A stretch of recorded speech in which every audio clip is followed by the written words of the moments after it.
Hi hello ನಮಸ್ಕಾರ ಪ್ರಿಯ ವೀಕ್ಷಕರೇ, M ಸುದ್ದಿ ಮಿತ್ರ ನ್ಯೂಸ್ಗೆ ಸ್ವಾಗತ ಸುಸ್ವಾಗತ. ಜಮಖಂಡಿ ತಹಸೀಲ್ದಾರ್ ಕಚೇರಿಯ ವಿಡಿಯೋ ಕಾನ್ಫರೆನ್ಸ್ ಸಭಾಭವನದಲ್ಲಿ ನಡೆದ ಶುಗರ್ ಫ್ಯಾಕ್ಟರಿ ಮಾಲಕರ ಮತ್ತು ಸರ್ಕಾರಿ ಅಧಿಕಾರಿಗಳ ಸಭೆ.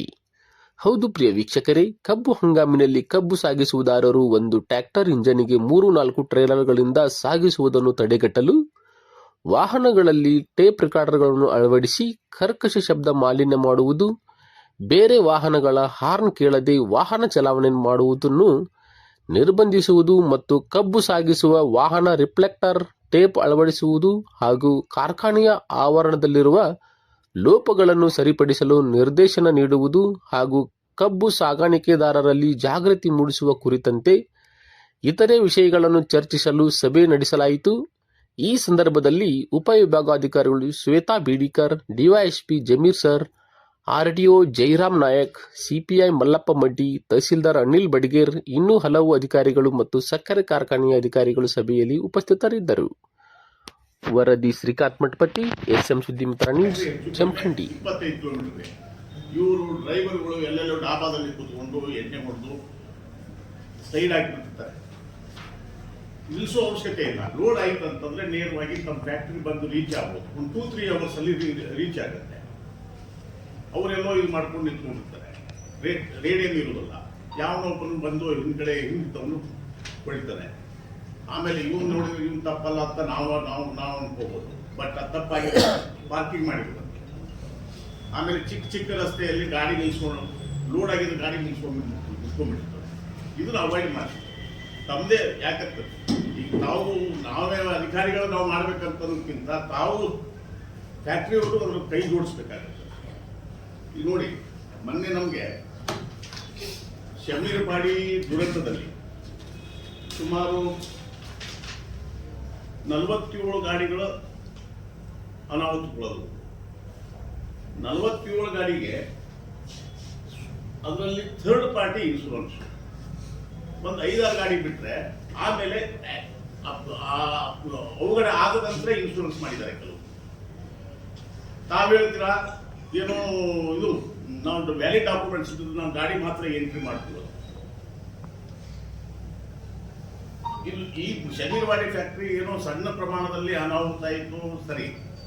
ಅದೇ ದೊಡ್ಡ ಪ್ರಮಾಣದಲ್ಲಿ ಆಗಿದ್ರೆ ಇದಕ್ಕೆ ಯಾರು ಹೊಣೆಗಾರ?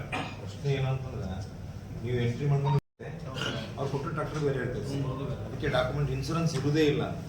ಬೇರೆ ಏನಾರ ಆಗಿ ಹೋಗಿ ಫಿಟ್ನೆಸ್ ಏನಾರ ಆಗಿರಲಿ, ಅಟ್ಲೀಸ್ಟ್ ಇನ್ಶೂರೆನ್ಸ್ ಅಂದ್ರೆ ಇದ್ರೂ ಕೂಡ ಏನಾರು ಅನಾಹುತಗಳಾದಲ್ಲಿ ಅವ್ರಿಗೆ ನಾವು ಆ ಕುಟುಂಬಕ್ಕೆ ಏನಾದ್ರು ಕೊಡ್ಬೋದು. ಅದು ಕೂಡ ಇರಂಗಿಲ್ಲ. ನೀವು ಹೆಂಗೆ ವೆರಿಫೈ ಮಾಡ್ತೀರಿ?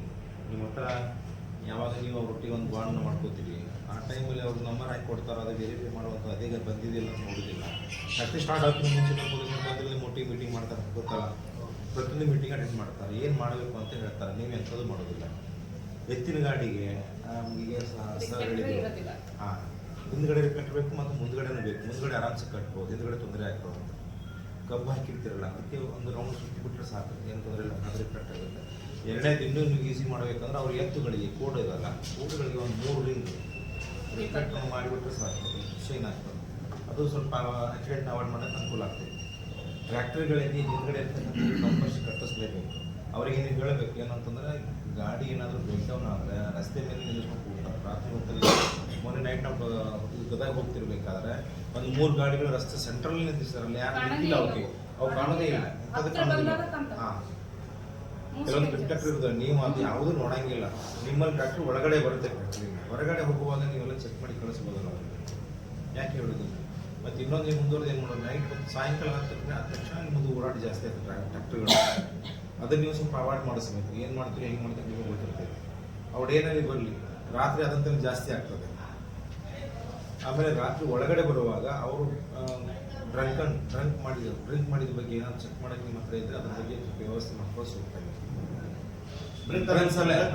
ನೋಡಿ, ಏನು ಭಾಳ ಕಾಸ್ಟ್ಲಿ ಇಲ್ಲ ಅದು. ಜಸ್ಟ್ ನೀವು 1-2 ಸಲ ಓದಿಸಿ ಎಲ್ಲರ ಕಡೆಗೆ ಮಾಡ್ತಾರೆ. ಅರ್ಥ ಮಾಡ್ಕೊಳ್ಳಿ. ಕಂಪನಿಗಳಿಗೆ ಏನು ತೊಂದರೆ ಇಲ್ಲ, ಅದ್ರ ಸಿಟ್ಕೊಳ್ಳೋಕೆ ಒಂದೊಂದಿದ್ರು ಸಾಕು. ಸುಮ್ಮನೆ ಜಸ್ಟ್ ಸೆಕ್ಯೂರಿಟಿ ಗಾರ್ಡ್ ಇರ್ತಾರೆ, ಅವ್ರು ಕೈಯಾಗಿ ಕೊಟ್ಟು ಉಳಿಸಿದ್ರೆ ಸಾಕು, ಕಡಿಮೆ ಆಗ್ತದೆ. ಸ್ವಲ್ಪ ಮಾಡಬೇಕು. PWD ಅವ್ರನ್ನ ಕರೆಸ್ರಿ, ಮುದೋಳ ಮಾಶ್ನೂರ್ ಅವ್ರಿಗೆ ಕರೆಸ್ರಿ, ಪಾಟೀಲ್ರೆ. ಇಲ್ಲಿ ನಾವು ಬಂಡಿ ಬಟ್ಟರ್ ಕರೆಸ್ತೀವಿ. ಬೆಳಿಗ್ಗೆ ಒಳಗೂ ಕರೆಸ್ತೀವಿ. ಎಲ್ಲೆಲ್ಲಿ ನಮಗೆ ಈಗ ಏನು ಇವು ಅಂತಾರಲ್ಲ, ಏನು ರೋಡ್ ಹಂಪ್ಸ್ ಏನಿದಾವಲ್ಲ ಅವುಗಳನ್ನೆಲ್ಲ ಎಲ್ಲೆಲ್ಲಿ ಅವಶ್ಯಕತೆ ಐತಿ, ಎಲ್ಲಿ ಇಲ್ಲ, ಎಲ್ಲೆಲ್ಲೋ ಒಂದೊಂದ್ ಕಡೆ ದೊಡ್ಡದು ಮಾಡಿರ್ತಾರ, ಒಂದ್ ಕಡೆ ಅವಶ್ಯಕತೆ ಇರೋರಿಗೆ ಏನೂ ಇರೋದಿಲ್ಲ, ಅಲ್ಲಿ ಸ್ಪೀಡ್ ಆಗಿ ಹೋಗಿ ಆಕ್ಸಿಡೆಂಟ್ಸ್ ಆಗ್ತಾವ. ಸೊ ಅಂತಹ ಸ್ಪಾಟ್ಗಳು ಆಫೀಸರ್ಸ್ ಆಗಿ ನೀವೆಲ್ಲರೂ ಇದ್ದೀರಿ, ಮೀಡಿಯಾದವರು ಇದ್ದಾರ, ನಿಮ್ಗೆ ಎಲ್ಲಿ ಅವಶ್ಯಕತೆ ಐತಿ ಎಲ್ಲಿ ಇಲ್ಲ ಅನ್ನೋದ್ರ ಬಗ್ಗೆ ನಮಗೆ ಲಿಸ್ಟ್ ಕೊಟ್ರಿ ಅಂತಂದ್ರೆ ನಾವು ಅದ್ರ ಪ್ರಕಾರ PWD ಅವ್ರಿಗೆ ಡೈರೆಕ್ಷನ್ಸ್ ಕೊಡ್ಬೋದು. ಇದು ಫಸ್ಟ್ ಪ್ರಯಾರಿಟಿ, ಫಸ್ಟ್ ವರ್ಕ್ ಇದನ್ನ ಮಾಡ್ರಿ. ರಿಫ್ಲೆಕ್ಟರ್ಗಳು ಎಲ್ಲೆಲ್ಲಿ ಕರ್ವ್ ತಗೋತಿರ್ತೀವಿ ಅಲ್ಲಿ ಸೈನೇಜ್ ಬೋರ್ಡ್ಗಳು ಇರೋದಿಲ್ಲ ಬಹಳಷ್ಟು. ಅಂದ್ರೆ ರಸ್ತೆ ಒಳಗೆ ನಾವು ಕಡ್ಡಾಯವಾಗಿ ಅನುಸರಿಸಬೇಕಾದ ಕ್ರಮಗಳೇ ರಸ್ತೆಗಳಲ್ಲಿ ಇರೋದಿಲ್ಲ, ಸೈನೇಜ್ ಬೋರ್ಡ್ಗಳಿಲ್ಲ. ಅದನ್ನ PRD ಅವರು ನಮ್ಮ ಇಒಸ್ ಇದ್ದಾರೆ, ಇಒಗಳು ಅದನ್ನ ಡೈರೆಕ್ಷನ್ಸ್ ನೀವು PRD ರಸ್ತೆಗಳಿದ್ವು ಅಂತಂದ್ರೆ ಕಂಪಲ್ಸರಿ ಕೊಡ್ಲೇಬೇಕು. ಇವುಗಳನ್ನ ಆಕ್ಟಿವ್ ಆಗಿ ನೀವು ಡೈರೆಕ್ಷನ್ಸ್ ಗಳನ್ನ ಅವ್ರಿಗೆ ಕೊಡಬೇಕು. PWD ಅವ್ರಿಗೆ ತಹಶೀಲ್ದಾರ್ಸ್ ಇವತ್ತೇ ಕರ್ಕೊಂಡು ಕುತ್ಕೊಂಡು ಮಾತಾಡಿಸಿ ಅವರಿಗೆ ಡೈರೆಕ್ಷನ್ಸ್ ಗಳನ್ನ ಕೊಡ್ರಿ. ಇಬ್ರು ಬೆಳಗಾವಿಗೆ ಹೋಗ್ಯಾರ, ಅಧಿವೇಶನಕ್ಕೆ ಹೋಗ್ಯಾರ. ಸೊ ಇನ್ನು ಮುನ್ಸಿಪಾಲಿಟಿ ಚೀಫ್ ಆಫೀಸರ್ಸ್ ಇದೀರಿ, ಕಮಿಷನರ್ಸ್ ಇದೀರಿ. ನಿಮ್ದು ಏನಂತಂದ್ರ ಈಗ ಎಲ್ಲಾ ನಮ್ಮ ರಸ್ತೆಗೆ ಹಚ್ಚಿನೇ ಸಿಟಿಗಳಿದಾವ, ಯಾವುದು ಸಹ ಇಂಟೀರಿಯರ್ ಒಳಗೆ ಹೋಗಿ ಸಿಟಿಗಳಿಲ್ಲ. ಅಂದ್ರೆ ನಮ್ಮ ಎಲ್ಲಾ ಕಬ್ಬಿನ ಗಾಡಿಗಳು ಮುಧೋಳ ಸಿಟಿ ಒಳಗಂತ್ರಿ ಮೇಜರ್ ಅದು, ಮುಧೋಳದವ್ರಿಗೆ ಗೊತ್ತು. ಈಗೇನ್ ನಾವು ಲಿಂಕ್ ರೋಡ್ ಮಾಡಿವಿ, ಅಲ್ಲಿ ಒಂದ್ ಸ್ವಲ್ಪ ತಕ್ಕ ಮಟ್ಟಿಗೆ ಆಕ್ಸಿಡೆಂಟ್ಸ್ ಅಥವಾ ಏನೋ ಒಂದು ಟ್ರಾಫಿಕ್ ಕಡಿಮೆ ಆಗಿದೆ ಅಂತ ಕೇಳ್ತೀವಿ. ಬಟ್ ಅದೆಷ್ಟು ಮಟ್ಟಿಗೆ ಸುಧಾರಿಸದ ಅನ್ನೋದು ನಮ್ಗಿನ್ನೂ ಗೊತ್ತಾಗಿಲ್ಲ. ಅಲ್ಲಿನ್ನೂ ರಸ್ತೆ ಮಾಡುವ ಸ್ಥಿತಿ ಒಳಗಿರೋದ್ರಿಂದ ಕಂಪ್ಲೀಟ್ ಆಗಿ ವೆಹಿಕಲ್ಗಳು ಸಹ ಅಲ್ಲಿ ಪಾಸ್ ಆಗತ್ತಿಲ್ಲ. ಸೊ ಅಂತ ಲಿಂಕ್ ರೋಡ್ ಮಾಡಿದಾಗ್ಯೂ ಸಹ ಮುನ್ಸಿಪಾಲಿಟಿ ಕಮಿಷನರ್ಸ್ ಅದನ್ನ ಆಕ್ಟಿವ್ ಆಗಿ ನೋಡ್ಬೇಕು. ಎಲ್ಲೆಲ್ಲಿ ನಿಮಗೆ ಪೊಲೀಸ್ ಇಲಾಖೆಯವರು ಈಗಾಗಲೇ ಕ್ಯಾಮ್ರಾಸ್ ಅಳವಡಿಸ್ರಿ ಅಂತ ಹೇಳಿ ರಿಕ್ವಿಸಿಷನ್ ಕೊಟ್ಟಾರ, ನಗರಸಭೆ ಮುನ್ಸಿಪಲ್ ಜಮಖಂಡಿಗೂ ಕೊಟ್ಟಾರ. ಬಟ್ ಅದಿನ್ನೂ ಆಗಿಲ್ಲ. ನಾನು 10 ಸಲ ಹೇಳೇನಿ, ಅದಿನ್ನೂ ಆಗಿಲ್ಲ. ಕಾಸೆ ಒಳಗೆ ಇದು ಮುಧೋಳ ಒಳಗೆ ಕಾಸೆ ಅವ್ರಿಗೆ ಹೇಳಿವಿ, ಅದು ಸಹ ಆಗಿಲ್ಲ. ಮುಧೋಳದ ಮಾತಾಡಿದ ಕಾಸೆ ಅದು ಸಹ ಆಗಿಲ್ಲ. ಅಲ್ಲಿ ಕ್ಯಾಮ್ರಾಸ್ ಬೇಕು ಅಂತ ಅವ್ರು ರಿಕ್ವಿಸಿಷನ್ ಕೊಟ್ಟೆ 1 ವರ್ಷದ ಮೇಲಾಯ್ತು. ಬಟ್ ಅದಿನ್ನೂ ಪ್ರೊಸೆಸ್ ಒಳಗೆ ಇಲ್ಲ. ಇನ್ನು ಎಲ್ಲೆಲ್ಲಿ ಸಿಟಿ ಸಾವಳಗಿ ದೊಡ್ಡ ಸಿಟಿ ಅದ, ಅದು ಪಂಚಾಯತಿ ವ್ಯಾಪ್ತಿ ಒಳಗೆ ಬರ್ತದ. ಹಂಗೆ ನಮ್ಗೆ ಲೋಕಾಪುರ ಇಂಥಲ್ಲೂ ಸಹ ಮುನ್ಸಿಪಾಲಿಟಿ ಚೀಫ್ ಆಫೀಸರ್ಗಳು ಅವಶ್ಯಕತೆ ಬಿತ್ತು ಅಂದ್ರೆ ಆ ಪೊಲೀಸ್ ಆ ಕನ್ಸರ್ನ್ ಜುರಿಸ್ಟಿಕ್ಷನಲ್ ಪೊಲೀಸ್ನವ್ರ ಜೊತೆ ಮಾತಾಡ್ಕೊಂಡು ಯಾವ ರೀತಿ ನಾವು ಆಕ್ಸಿಡೆಂಟ್ ಕರ್ವ್ ಮಾಡಬೇಕು ಅನ್ನೋದ್ರ ಬಗ್ಗೆ ನೀವು ಡೈರೆಕ್ಷನ್ಸ್ ತಗೋಬೇಕು. ನಿಮ್ಮ ಊರನ್ನ ಸುರಕ್ಷಿತವಾಗಿ ಇಡಿಸ್ಕೊಳ್ಳೋ ಜವಾಬ್ದಾರಿ ಎಲ್ಲಾ ನಗರಸಭೆ ಕಮಿಷನರ್ಸ್ ಚೀಫ್ ಆಫೀಸರ್ಗಳದ್ದು. ಅಲ್ಲಿ ಆಕ್ಸಿಡೆಂಟ್ ಆಗ್ತದ ಅಂದ್ರೆ that is not because of PWD ರಸ್ತೆ, ದಟ್ ಈಸ್ ಬಿಕಾಸ್ ಆಫ್ ನಿಮ್ಮ ಊರಾಗ ನೀವು ಯಾವ ರೀತಿ ಪ್ರಿಕಾಷನ್ಸ್ ತಗೋಬೇಕು ಅನ್ನೋದನ್ನ ನೀವು ಗಮನ ಹರಿಸಬೇಕು. ಲಿಸ್ಟ್ ಮಾಡ್ರಿ, ಅವುಗಳನ್ನೆಲ್ಲ ತಗೊಂಡ್ ಬರ್ರಿ, ಮತ್ತೊಂದ್ಸಲ ಮೀಟಿಂಗ್ ಮಾಡೋಣ, ಕೋಆರ್ಡಿನೇಟ್ ಮಾಡೋಣ, ಯಾರ್ಯಾರಿಗೆ ಏನೇನ್ ಮಾಡಿಸ್ಬೇಕು ಆ ಕೆಲಸಗಳನ್ನ ಮಾಡಿಸೋಣ. ಯಾರು ಸಹ ಈ ವಿಷಯಗಳನ್ನ ಚರ್ಚೆನ ಮಾಡೋದಿಲ್ಲ. ಯಾರು ಸಹ ಇವು ನಮ್ಗೆ ಸಂಬಂಧಿನ PWD ಐತೆ ಅಂತ ಅವರು ಮುನ್ಸಿಪಾಲಿಟಿ ಅಂತ ಅವರು ಹಿಂಗೆ ಬಿಟ್ಕೊಂತನ ಹೋಗಿ ಬಂದಿರಿ. ಸೋಫಾರ್ 1 ವರ್ಷದ ಮೇಲಾಯ್ತು. ನೆಕ್ಸ್ಟ್ ಈಗ ಫ್ಯಾಕ್ಟ್ರಿ ವಿಷಯಕ್ಕೆ ಬರ್ತೇನೆ. ಈಗ ಎಲ್ಲರೂ 3 ಜನ ಡೈರೆಕ್ಷನ್ಸ್ ಕೊಡ್ತಾರೆ ನಿಮಗೆ. ರಿಫ್ಲೆಕ್ಟರ್ ಕಾಡ್ಸಿದ್ರೆ ಅವುಗಳಿಗೂ ರಿಫ್ಲೆಕ್ಟರ್ ಹಚ್ಚೋದು. ನಿನ್ನೆ ನಾನು ನೈಟ್ ಬರುವಾಗನೇ ನಮ್ಮ 3 ವೆಹಿಕಲ್ಸ್ಗಳು ಕಂಟಿನ್ಯೂಸ್ ಆಗಿ ಬುಲ್ಲಕ್ ಕಾಟ್ ಬರ್ಲಿಕ್ಕತ್ತಾವ. ಅವುಗಳಿಗೆ ಹಿಂದೆ ಮುಂದೆ ಏನೂ ಇಲ್ಲ. ನನ್ನ ಗಾಡಿನ ಆಲ್ಮೋಸ್ಟ್ ನಾ ಮುಂದೆ ಹೋಗಿ ಸ್ಟಾಪ್ ಮಾಡಿ, ನನಗೆ ಅದು ಸೆನ್ಸ್ ಅಂದ್ರೆ ಮುಂದೆ ಹೋದಾಗ ಕಾಣ್ತೈತೆ ಒಂದು ಕಮ್ಮಿ ಗಾಡಿ ಹೊಂಟೈತೆ ಅಂತ ಹೇಳಿ, ಅಲ್ಲಿ ತನಕ ಕಾಣದೇ ಇಲ್ಲ ಅದು. ಸೊ ಅದಕ್ಕೆ ಈಗ ಇವ್ರು ಡೈರೆಕ್ಷನ್ಸ್ ಕೊಟ್ಟಾರ. ಒಂದು ಇನ್ಶೂರೆನ್ಸ್ ನೋಡ್ರಿ, ಆಕ್ಟಿವ್ ಇನ್ಶೂರೆನ್ಸ್ ನೋಡ್ರಿ, ಥರ್ಡ್ ಪಾರ್ಟಿ ಇನ್ಶೂರೆನ್ಸ್ ನೋಡ್ರಿ. ಮೊನ್ನೆ ಈಗ ಸಮೀರ್ ವಾಡಿಗೆ ಯಾಕೆ ಎಕ್ಸಾಂಪಲ್ ಕೊಡಾತೀವಿ ಅಂತಂದ್ರೆ ಅದು ನಮಗೆ ಆ ಇನ್ಸಿಡೆಂಟ್ ಆದ್ಮೇಲೆ ವೆಹಿಕಲ್ಗಳನ್ನ ಸರ್ವೆ ಮಾಡಿದ್ವಿ. ಪ್ರತಿ ವರ್ಷ ನಾವು ಯಾರು ಹೋಗಿ ಟ್ರೇಲರ್ಗಳು ಟ್ರ್ಯಾಕ್ಟರ್ಗಳು ಇವುಗಳನ್ನ ಸರ್ವೆ ಮಾಡೋದಿಲ್ಲ. ಆ ಇನ್ಸಿಡೆಂಟ್ ಆಗಿರೋದಕ್ಕೆ ನಮಗೆ ಗೊತ್ತಾಯ್ತು ದಟ್ ಮ್ಯಾಕ್ಸಿಮಮ್ 90% ಆಫ್ ದಿ ವೆಹಿಕಲ್ಸ್ಗೆ ಇನ್ಶೂರೆನ್ಸ್ ಇರೋದಿಲ್ಲ. ಯಾವ ಬಾಂಡ್ ಮಾಡ್ಕೊಂಡಿರ್ತೀರಿ ನೀವು ಆ ವೆಹಿಕಲ್ಸ್ ನಿಮ್ ಫ್ಯಾಕ್ಟರಿಗೆ ಬರೋದಿಲ್ಲ, ಬೇರೆ ಯಾವ್ಯಾವ ಬಂದ್ಬಿಡ್ತಾವ. ಓಕೆ, ಸೊ ಅವುಗಳನ್ನ ನೀವು ಸೀರಿಯಸ್ ಆಗಿ ತಗೋಬೇಕು.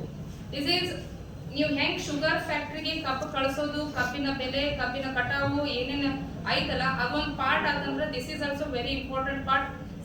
ಈಗಾಗಲೇ 300 ನಾವು ಲಾಸ್ಟ್ ಇಯರ್ ಸ್ಟ್ಯಾಟಿಸ್ಟಿಕ್ ನೋಡಿದ್ವಿ ಅಂತಂದ್ರೆ 2024 ಟೋಟಲ್ 863 ಆಕ್ಸಿಡೆಂಟ್ಸ್ ಆಗ್ಯಾವ ಪೂರ್ತಿ 1 ವರ್ಷದೊಳಗೆ.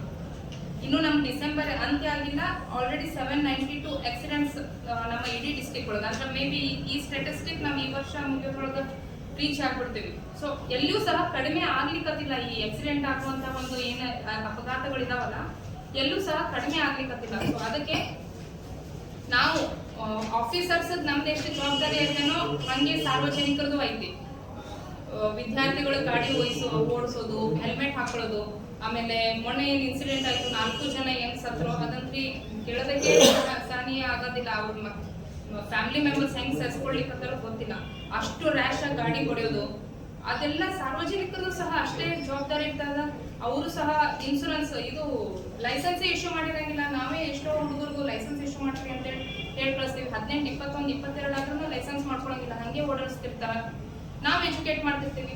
ಸೊ ಅದಕ್ಕೆ ಇದು ಸಾರ್ವಜನಿಕರದು ಅಷ್ಟೇ ಜವಾಬ್ದಾರಿ. And at the same time ನಿಮ್ಮ ಶುಗರ್ ಫ್ಯಾಕ್ಟ್ರಿಗೆ ಒಂದು ಒಳ್ಳೆ ಹೆಸರು ಬರಬೇಕು. ಅಥವಾ ಹೆಸರು ಬಿಡ್ರಿ, ನಮ್ಮ ಕಡೆ ಬರುವಂತಹ ಕಬ್ಬಿನ ಗಾಡಿಗಳಿಂದ ಯಾವುದೇ ರೀತಿ ಜೀವ ಹಾನಿ ಆಗಿಲ್ಲ ಅನ್ನೋ ಆತ್ಮತೃಪ್ತಿ ನಿಮಗೆ ಬೇಕು ಅಂತಂದ್ರೆ ನೀವು ಮಾತ್ರ ಆಕ್ಟಿವ್ ಆಗಿ ಎಲ್ಲ ಶುಗರ್ ಫ್ಯಾಕ್ಟರಿಯವರು ಹೆಂಗೆ ಸಕ್ಕರೆ ಬರೋದ್ರ ಬಗ್ಗೆ ನೀವು ಗಮನ ಹರಿಸ್ತಿರೋ ಹಂಗೆ ಆಕ್ಸಿಡೆಂಟ್ ಆಗ್ಲಾರ್ದಂಗ ನನ್ನ ಕಾರ್ಖಾನೆ ಯಾವ ರೀತಿ ಜವಾಬ್ದಾರಿ ವಹಿಸೈತಿ ಅನ್ನೋದ್ರ ಬಗ್ಗೆನೂ ನೀವು ಗಮನ ಹರಿಸ್ಬೇಕು. ಲಾಸ್ಟ್ ಇಯರ್ ನಾನು ಜಮಖಂಡಿ ಶುಗರ್ಸಿಗೆ ಹೋಗಿದ್ದೆ, ರಿಫ್ಲೆಕ್ಟರ್ ಎಲ್ಲ ಡಿಸ್ಟ್ರಿಬ್ಯೂಟ್ ಮಾಡುವಾಗ. ಸೊ ಹಂಗೇನೆ ನೀವು ಎಲ್ಲರೂ ಈಗ ಆಲ್ರೆಡಿ ಮಾಡಿರಿ, ಅದನ್ನೆಲ್ಲ ಪ್ರೊಸೆಸ್ ಆ ಸ್ಟೇಜ್ ಮುಗಿದು ಹೋಗ್ಯದ. ಅದ್ ಒಂದ್ ಹಂತಕ್ಕೆ ಫಸ್ಟ್ 15 days ಅಷ್ಟೇ ವಿ ಡಿಸ್ಟ್ರಿಬ್ಯೂಟ್ ರೆಫ್ರಿಕೇಟರ್ ಕೊಡ್ತೀವಿ, ಇನ್ಸ್ಟ್ರಕ್ಷನ್ಸ್ ಕೊಡ್ತೀವಿ, ವಾಚ್ ಅಂಡ್ ವಾಟ್ ಮಾಡ್ತೀವಿ. ಅದಾದ್ಮೇಲೆ ನೀವು ಶುಗರ್ ಫ್ಯಾಕ್ಟ್ರಿ ಒಳಗೆ ಬಿಸಿ ಆಗ್ಬಿಡ್ತಿರಲ್ಲ ಕ್ರಶಿಂಗ್ ಒಳಗ, ಈ ಪಾರ್ಟ್ ಅನ್ನ ನೆಗ್ಲೆಕ್ಟ್ ಮಾಡ್ತೀವಿ. ಸೊ ಕಂಪಲ್ಸರಿಲಿ ನಿಮಗೆ ಬರುವಂತಹ ಗಾಡಿಗಳು, ನಿಮಗೆ ಬರುವಂತಹ ವೆಹಿಕಲ್ಸ್ ಗಳದ್ದು ಬಾಂಡ್ ಏನ್ ಮಾಡ್ಕೊಂತೀರಿ ಅದು ಕ್ರಾಸ್ ಚೆಕ್ ಮಾಡ್ಬೇಕು. ಇವ್ರೇನು ಡ್ರಿಂಕ್ ಅಂಡ್ ಡ್ರೈವ್ ಮಾಡುವಂತಹ ಡ್ರೈವರ್ಸ್ ಇದ್ರೆ ಅವುಗಳನ್ನ ಫಸ್ಟ್ 15 days ಈಗ ಮಾಡಿ. ಒಂದ್ 15 ದಿವಸ ಮಾಡಿದ್ರಿ ಅಂತಂದ್ರೆ ನನ್ನ ಕಾರ್ಖಾನೆ ಒಳಗೆ ಕುಡಿದು ಹೋಗೋರಿಗೆ ಯಾರಿಗೂ ಪ್ರವೇಶ ಇಲ್ಲ ಅಂದ್ರೆ ನೀವು ಅವ್ರಿಗೆ ಗೊತ್ತಾಯ್ತಂದ್ರೆ ಅವ್ರು ಕ್ರಮೇಣವಾಗಿ ಬಿಟ್ಟು ಬಿಡ್ತಾರೆ. ಕುಡಿದು ಗಾಡಿ ಓಡಿಸೋದ್ರಿಂದ ಏನೇನ್ ಆಗ್ತದಂತ so far we have seen. And ಇದಕ್ಕೆ ನಾನು ಯಾಕೆ ಬಹಳ ಟೆರಿಬಲಿ ಆ ಆಕ್ಸಿಡೆಂಟ್ ಆದ್ಮೇಲೆ ಇದು ಮಾಡ್ಲೇಬೇಕು ಅಂತ ನಮ್ಗೆಲ್ಲರಿಗೂ ಯಾಕೆ ಅನ್ಸ್ತಂದ್ರ, ಮತ್ತೊಂದು ಶಾಲೆ ವಿದ್ಯಾರ್ಥಿಗಳದ್ದು ಲಾಸ್ಟ್ ಇಯರ್ ಆಗಿತ್ತು ಇನ್ಸಿಡೆಂಟ್. ಸೊ ಅಂಥವುಗಳು ನಮ್ಮ ಉಪವಿಭಾಗದೊಳಗೆ ಯಾವುದೇ ರೀತಿ ಏನು ಆಗ್ಬಾರ್ದು, ದುರ್ಘಟನೆಗಳು ಆಗ್ಬಾರ್ದು. ಇದಕ್ಕೆ ನಾವು ಅಧಿಕಾರಿಗಳು ಎಷ್ಟು ಜವಾಬ್ದಾರರು, ಸಾರ್ವಜನಿಕರು ಅಷ್ಟೇ ಜವಾಬ್ದಾರರು, ನೀವು ಸಹ ಅಷ್ಟೇ ಜವಾಬ್ದಾರರು, ಸಕ್ಕರೆ ಕಾರ್ಖಾನೆಗಳು. ಸೊ ಅದಕ್ಕೆ ದಯವಿಟ್ಟು ಎಲ್ಲ ಇನ್ಸ್ಟ್ರಕ್ಷನ್ಸ್ ಗಳನ್ನ ನೀವೇ ಸುಮ್ಮನೆ ನಿಮ್ಮ ಅದೇನು ವಿಂಗ್ ಅದಲ್ಲ ಅದ್ರ ಜೊತೆ ಮಾತಾಡ್ಕೊಂಡು ಇವತ್ತಿನಿಂದನೇ ಆಕ್ಟಿವ್ಲಿ ಪಾರ್ಟಿಸಿಪೇಟ್ ಮಾಡ್ರಿ. ನಿಮಗೆ ಪೊಲೀಸ್ ಇಲಾಖೆಯಿಂದ ಒಬ್ಬೊಬ್ಬ ಸಿಬ್ಬಂದಿ ಬೇಕಂದ್ರೆ ನಮ್ಮ DSP ಅವರು ಈಗಲೇ ಹೇಳ್ಯಾರ, ಸಿಬ್ಬಂದಿಗಳನ್ನ ಕೊಡ್ತೀವಿ. Hardly we are having only 7 factories. 7 ಫ್ಯಾಕ್ಟರಿಗಳಿಗೆ ಮೆನ್ಗಳನ್ನ ಕೊಡೋದ್ರಿಗೆ ನಮ್ಗೇನು ತೊಂದರೆ ಇಲ್ಲ, ಸಿಬ್ಬಂದಿ ಕೊಡ್ತೀವಿ. RTO ಅವರು ಅಲ್ಲಿ ಬರ್ತಾರ, ಅಲ್ಲಿಯೂ ಸಹ ಇವ್ರೇನ್ ಹೇಳಿದ್ರು ಅದ್ರ ಪ್ರಕಾರ ಒಂದು ನೀವು ಮೀಟಿಂಗ್ ಅನ್ನ ಇಟ್ಕೊಂಡ್ರಿ ಅಥವಾ ಅವೇರ್ನೆಸ್ ಮಾಡಿದ್ರಿ, ಡೈರೆಕ್ಷನ್ಸ್ ಕೊಡ್ಬೇಕು ಅಂತ ಹೇಳಿದ್ರಿ ಅಂತಂದ್ರೆ ಅವರಿಬ್ರು 7 ಫ್ಯಾಕ್ಟರಿಗೂ ಬಂದು ನಾವ್ ಹೆಂಗೆ ಈಗ ಮಂತ್ಲಿ ನಿಮ್ಮ ಫ್ಯಾಕ್ಟರಿಗಳಿಗೆ ವಿಸಿಟ್ ಮಾಡ್ಲಿಕ್ಕತ್ತಿಲ್ಲ, ಹಂಗೆ ಈ ಕೆಲಸನೂ ಸಹ ಎವ್ರಿ 15 days ಈ ವರ್ಷ ಮಾಡಿ ಎವ್ರಿ